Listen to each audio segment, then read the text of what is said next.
Féliciter la COIAB pour cette initiative d'avoir organisé cet événement, ce moment, afin de joindre tous pour organiser la pré-COP autochtone. J'aimerais féliciter le document, l'élaboration du document qui a été très bien rédigé, qui est un portrait fidèle de toute cette importance de la contribution des peuples autochtones pour l'Amazonie, pour le Brésil et pour la planète. Et j'aimerais bien sûr souligner certaines présences que je vois depuis que j'étais déjà dans la coordination exécutive de COIAB, comme Jocelyn, qui accompagnait déjà lors de cette période à travers la Guyane française, à la COICA, Valentin aussi, qui est revenu. Je suis très contente de les rencontrer. Encore une fois, je suis contente de voir Mario.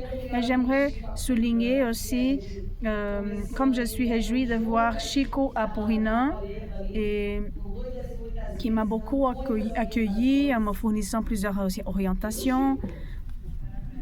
Oui, Chico, c'est un plaisir de vous rencontrer ici. Merci. Pour moi, Chico a toujours été un professeur. Il y a aussi Démétrius, que je ne voyais pas depuis très longtemps. Je suis très contente de les revoir ici. Plusieurs personnes du bassin amazonien que je ne vois pas depuis quelque temps, qu'on ne se rencontrait pas. Et bien sûr, rencontrez-vous tous qui êtes ici en ce moment, maintenant, en train de lidérer ce processus, en donnant continuité à ce chemin que nous trace depuis très longtemps. Et maintenant, on est arrivé au moment de recevoir une COP du climat au Brésil.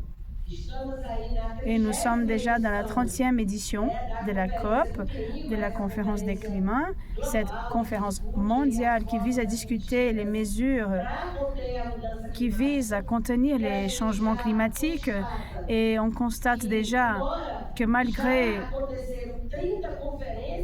le fait que nous avons déjà eu 30 conférences sur le climat, elles ne ont pas été suffisantes dans le sens d'éviter l'augmentation de la température mondiale. Et en 2015, lorsqu'on a signé l'accord de Paris afin d'adopter les mesures afin d'éviter l'augmentation de la température du monde d'1,5 degré, on a complété déjà 10 ans. On n'est pas encore parvenu à empêcher cette augmentation de température. Et c'est pour ça que nous sommes en train de vivre l'année de 2025 comme étant l'année la plus chaude de l'histoire, depuis qu'on a commencé à enregistrer cette série historique des températures. Donc, cette COP, il faut qu'elle marche pour de vrai. Il faut qu'elle ait lieu avec le protagonisme des peuples autochtones, avec la participation effective des peuples autochtones. Et cette COP, pour nous, elle est encore plus importante, car malgré qu'elle ne soit pas une COP de l'Amazonie, c'est une COP qui aura lieu au cœur de l'Amazonie, au Brésil. Et c'est pour cela que nous avons besoin d'aller au-delà de Dubaï, qui est resté là-bas. Et Dubaï, qui a été la COP d'ailleurs, la 28e COP, nous avons été à Dubaï avec une représentation de plus ou moins 300 autochtones. C'est là, en 2023, lorsque nous avons eu le ministère, nous avons réactivé le ministère des peuples autochtones et nous avons articulé la plus grande représentation des peuples autochtones au Brésil. Donc, avec COIAB, APIB et le MPI, nous sommes parvenus à arriver à Dubaï avec la représentation de 100 autochtones leaders du Brésil. Et avec les autres parties, le bassin amazonien et les autres pays, nous avons eu une moyenne de 300 leaders autochtones. Et donc, la plus grande délégation de l'histoire des COP jusqu'à aujourd'hui, ça a été à Dubaï avec cette moyenne de 300 autochtones. Et lorsque je dis qu'il faut qu'on ait au-delà de Dubaï, il va falloir qu'on travaille davantage afin de garantir qu'on fasse la meilleure COP en termes de représentation et protagonisme autochtone. Et je trouve que c'est très bien On voit ces portraits ici dans la pré-COP autochtone. On voit qu'on est en train de se préparer. Lorsqu'on joint les pays du bassin amazonien par le biais du G9, mais aussi on constate la préparation du ministère des Peuples autochtones est déjà en train d'articuler partout dans le Brésil, c'est-à-dire cette mobilisation, cette formation pour faire en sorte que les personnes comprennent c'est quoi la COP, que le monde entier comprenne, qu'ils savent que c'est la COP 30, c'est pas la Coupe du Monde.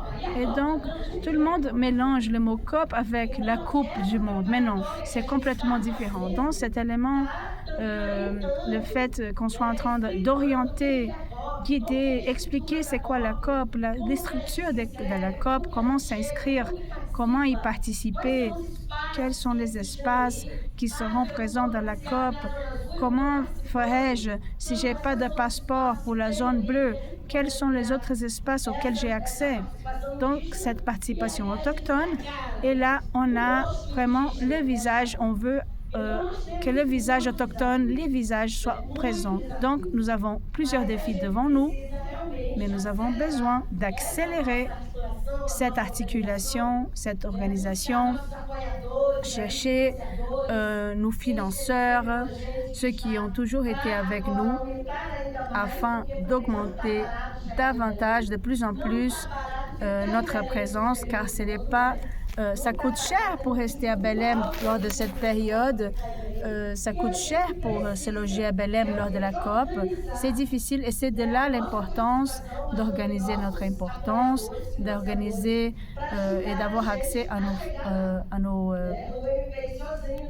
ceux qui vont financer notre arrivée à Belém, notre logement, déplacement à Belém, afin d'accommoder la quantité d'Autochtones qu'on aimerait avoir à Belém lors de cette période. Et donc, concernant l'inscription, nous continuons lors de cette conversation, ce dialogue que nous sommes en train d'avoir avec la présidence de la COP afin de garantir les 500 inscriptions autochtones du Brésil plus les 500 inscriptions du monde.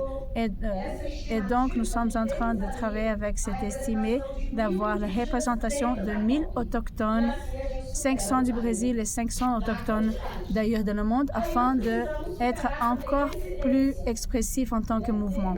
Et donc, nous avons besoin d'être au cœur des espaces de débat, au cœur des espaces de prise de décision, en train d'orienter, en train de marquer notre présence autochtone. Et donc, c'est pour ça que nous avons d'autres niveaux de participation. Nous aurions les 500 autochtones du Brésil et les 500 autochtones du monde lors de la COP. Et là, nous avons les cercles. Et dans l'histoire des COP, c'est la première fois que nous serions là-bas représentés au niveau de participation égale avec le ministère de l'Environnement, au ministère des Affaires étrangères, aux présidences de la COP. C'est la première fois, car cette présidence de la COP 30 a créé des cercles représentatifs thématiques. Il y aura le cercle des ministres du revenu, qui sera lidéré par le ministre Haddad, qui discutera les aspects économiques, financiers. Nous aurions également le cercle de l'éthique mondiale, qui sera lidéré par la ministre Marina Silva, qui discutera toute cette question concernant l'environnement, la question durable, le développement durable. Et donc ça sera lidéré par la ministre Marina Silva. Le cercle aussi des ex-présidents des COP antérieures, en considérant les 5 ou les 10 dernières COP. Je crois que les 5 dernières COP, et ça sera lidéré par l'ambassadeur et président Andrea Correia do Lago. Et nous aurions aussi le cercle des peuples, qui sera présidé par moi, ministre des peuples autochtones. Ce cercle des peuples originaires sera composé par une commission de peuples, de communautés traditionnelles, les Noirs marrons, communautés traditionnelles autochtones, et nous aurions aussi notre commission internationale ici au cœur de ce cercle, c'est-à-dire cette commission que nous sommes en train de construire ici. Nous avons déjà eu quelques réunions et nous continuons avec quelques réunions déjà organisées pour organiser cette commission internationale. Et de là, je vous affirme que c'est important, car non seulement ce cercle, non seulement il se retrouve dans le même niveau des autres cercles, nous serions également connectés en tissant un dialogue permanent et constant avec le président. Et c'est de là l'importance de cet espace, un espace très important, une opportunité d'agglutiner les décisions globales, d'agglutiner toutes ces idées convergentes.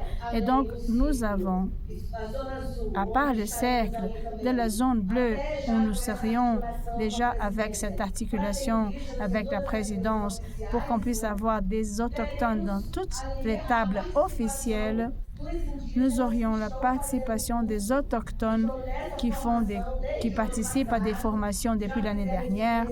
Ce sont des autochtones qui ont déjà fait des articulations politiques à la COP de la biodiversité à Cali, Colombie, seront présents lors de la réunion de Bonn en Allemagne, qui ont été à Bakou en Azerbaïdjan. Et donc, ils seront présents dans ces espaces de négociation. Nous serions présents en parlant directement avec les diplomates négociateurs. Et ils seront orientés par nous, par la position du cercle, par le mouvement autochtone, qui aura aussi ce message au sein du cercle, et tout ce que nous avons discuté concernant la contribution des peuples autochtones. Et donc, ces autochtones qui se retrouvent dans cette formation feront cette participation directe. Même si la réunion dure jusqu'au matin, ils resteront là dans la réunion en train de participer jusqu'au matin au lever du soleil. Et donc, afin qu'ils puissent accompagner chaque thématique, car ce sont des salles thématiques. C'est organisé de cette manière-là. Et donc, on aura des autochtones en train d'accompagner chaque débat, chaque salle thématique d'une manière directe. Et là, afin de clore cette partie introductoire, nous avons aussi les défis concernant le logement. Nous, le ministère des Peuples autochtones, avons déjà commencé des conversations, des dialogues jusqu'au moment où nous sommes arrivés à garantir l'espace du MPI pour allouer des logements, un espace garanti pour 3 000 personnes, 3 000 autochtones. Donc, on a articulé cet espace de 3 000 personnes pour accommoder les autochtones qui viennent d'ailleurs, qui viennent d'autres pays.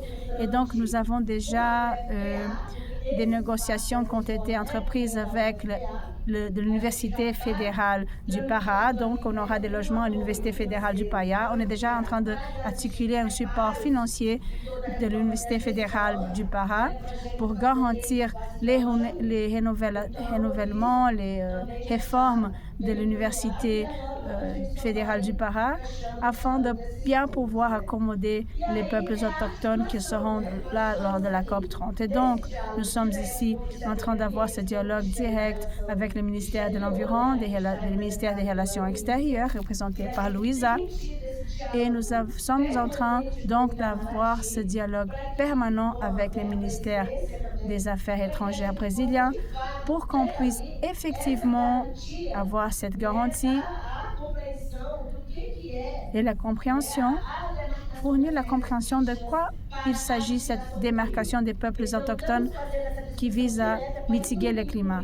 Donc, nous faisons cette discussion directe afin d'inclure dans les revendications la question de démarcation des terres liées à l'environnement afin de faire une mitigation pour cette crise climatique. Donc, c'est grâce à toutes ces articulations qui sont déjà en cours, le mouvement qui a déjà été dialogue permanent avec notre équipe du ministère des Peuples autochtones. Et je souligne la présence de Chico, de Francisco Nobre, la personne qui est responsable pour l'articulation directe avec la PIB, la COIAB et tout le mouvement international pour qu'on puisse mener en avant cette force des peuples autochtones et des territoires.